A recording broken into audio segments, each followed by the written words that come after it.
Naïma Belkacem, une femme influente et respectée dans sa communauté, ne s'attendait pas à vivre une nuit aussi humiliante. Lors d'un contrôle de police infondé, elle fut arrêtée sans explication, mais ce que ses agents ne savaient pas, c'était qui elle était réellement. Lorsque son mari arriva sur les lieux, la vérité éclata, laissant même les policiers les plus endurcis trembler. Ce qui suivit devint un scandale impossible à ignorer. Ce soir-là, Naïma rentrait chez elle en conduisant sur les routes désertes de Denver. L'événement caritatif qu'elle avait organisé avait dépassé toutes les attentes. La générosité des donateurs lui réchauffait encore le cœur, et elle avait hâte de tout raconter à son mari Karim. Il était tard, la ville dormait presque, et ce silence nocturne lui procurait une paix bienvenue. Mais cette tranquillité fut brisée par les gyrophares rouges et bleus d'un véhicule derrière elle. Son cœur s'accéléra. Pourquoi ? Elle n'avait enfreint aucune règle, ne roulait pas trop vite. Pourtant, elle alluma son clignotant et se rangea sur le bas-côté. Les phares du véhicule de police l'aveuglèrent. Elle inspira profondément, « Reste calme, Naïma », Karim lui répétait souvent. « Garde les mains sur le volant, sois poli, tout ira bien. » Pourtant, une angoisse sourde lui serrait déjà la poitrine. Le bruit de la portière s'ouvrant et des pas lourds approchant lui donna un frisson. Un policier apparut à sa fenêtre, sa lampe torche posée directement sur son visage. « Bonsoir, permis de conduire et papier du véhicule » ordonna-t-il d'un ton sec. Naïma ravala sa nervosité. « Bien sûr, monsieur, je vais les prendre dans mon sac. »« Il est sur le siège passager » précisa-t-elle. L'agent, un homme grand à l'expression fermée, acquiesça d'un simple signe de tête. Sur son uniforme, on pouvait lire Anderson. D'une main légèrement tremblante, elle attrapa son sac, sortit les documents et les tendit. Mais Anderson les arracha brutalement, lui faisant serrer les dents. Deux autres policiers approchèrent du véhicule, Miller et Hunt, encerclant la voiture comme si elle représentait une menace. L'atmosphère se chargea d'électricité. « Vous venez d'où » lança Miller avec méfiance. « D'un gala de charité » répondit-elle d'une voix mesurée. « Je suis coordinatrice de l'association Espoir en Solidarité. » Hunt jeta un regard soupçonneux à l'intérieur de la voiture. « Un gala, hein ? Pas mal, tous ces billets qui circulent » marmonna-t-il avec un rictus. Naïma sentit une colère sourde monter en elle. Il l'accusait à demi d'être une criminelle. Elle inspira profondément. « Quelle est la raison de ce contrôle, officier » demanda-t-elle avec un calme contrôlé. Anderson plissa les yeux. « Vous posez trop de questions pour quelqu'un qui fait l'objet d'une enquête. » Son sang se glaça. « Une enquête ?» Le regard des trois hommes lui donna un frisson. Ils ne me voient pas comme une citoyenne normale. Pour eux, je suis juste une suspecte. Elle devait appeler Karim, il saurait quoi faire. Son téléphone était dans la console centrale. Elle tendit la main. « Je vais appeler mon mari » mais avant qu'elle n'atteigne l'appareil, Miller ouvrit brusquement la portière et la tira hors du véhicule. Le froid nocturne lui mordit la peau, mais la pire sensation était l'humiliation. « Vous n'avez pas le droit, je n'ai rien fait » protesta-t-elle. Les policiers restèrent implacables. Ils lui passèrent les menottes et commencèrent à la fouiller sous les yeux des passants, dont les voitures ralentissaient. Les lumières clignotantes exposaient son visage à la vue de tous. « Mon mari est Karim Belkacem, le nouveau commandant de police du comté. Vous êtes en train de commettre une grave erreur. » Un silence tendu tomba. Anderson échangea un regard nerveux avec ses collègues, mais il lâcha un rire forcé. « Ah ouais ? On va voir ça. » Naïma fut entassée à l'arrière du véhicule, impuissante, mais elle savait que Karim allait venir. Karim roulait à vive allure à travers les rues de Denver.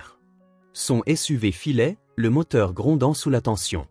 Il tenait toujours son téléphone en main, le dernier appel manqué de Naïma lui vrillant l'esprit. Pris lorsqu'il vit les gyrophares au loin, son cœur se serra.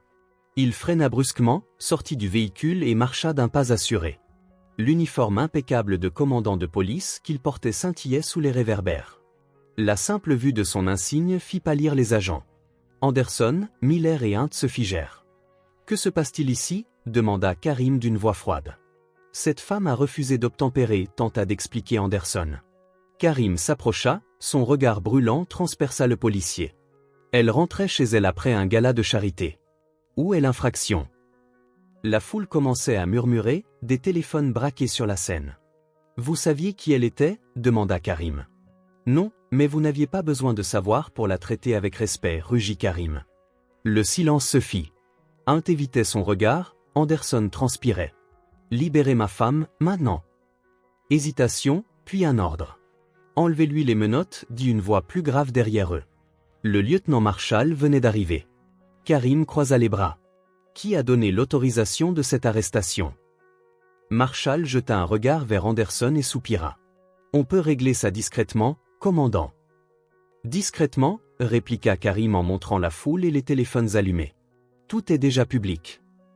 La pression était palpable. Anderson, les mains tremblantes, détacha les menottes de Naïma.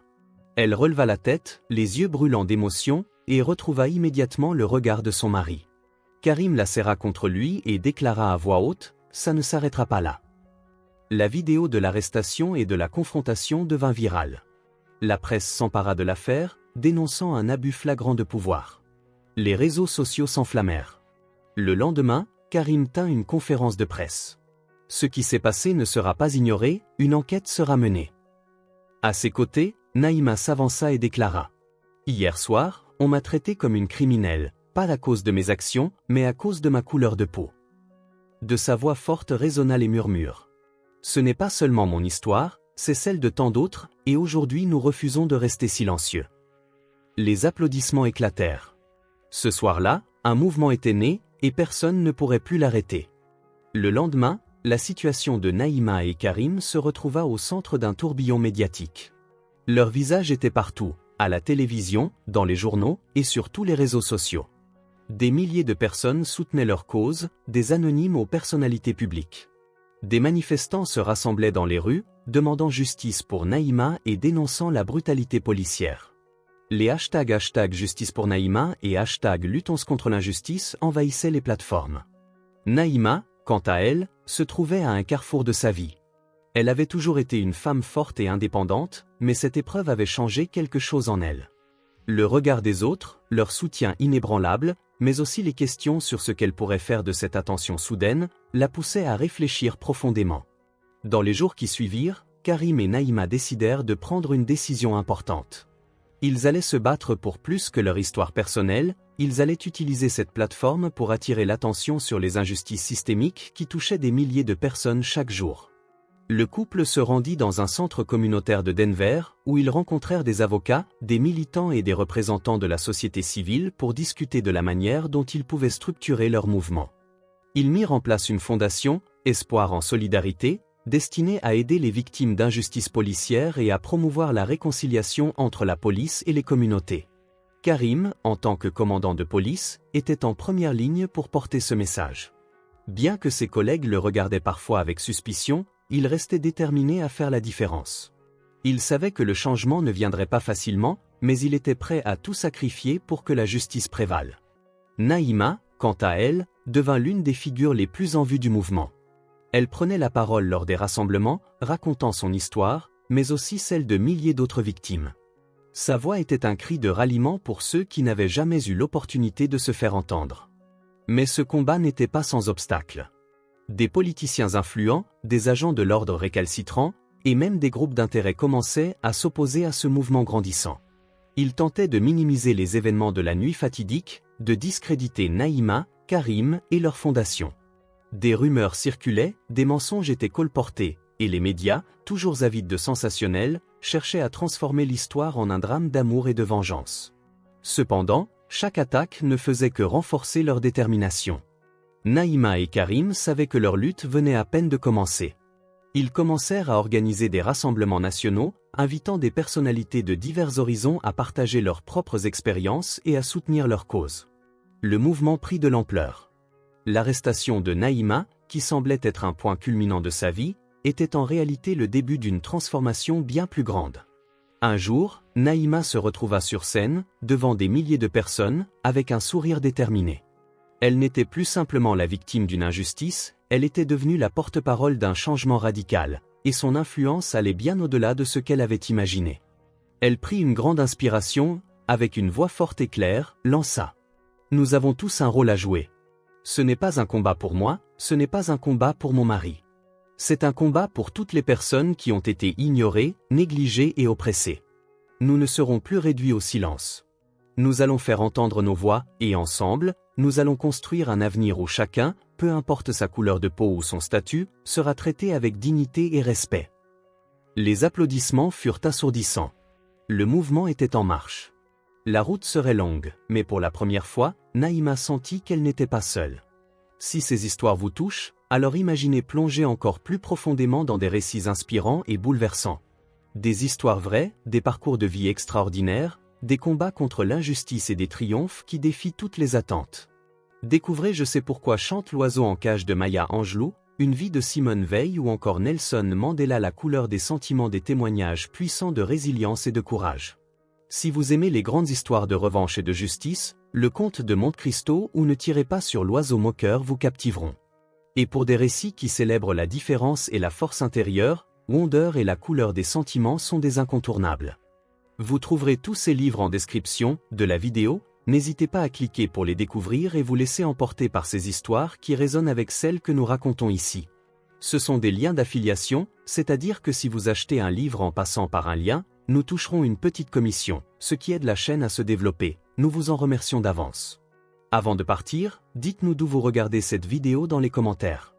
Et si vous avez apprécié cette histoire, n'oubliez pas de vous abonner à la chaîne et d'activer la cloche pour ne rater aucune de nos prochaines vidéos.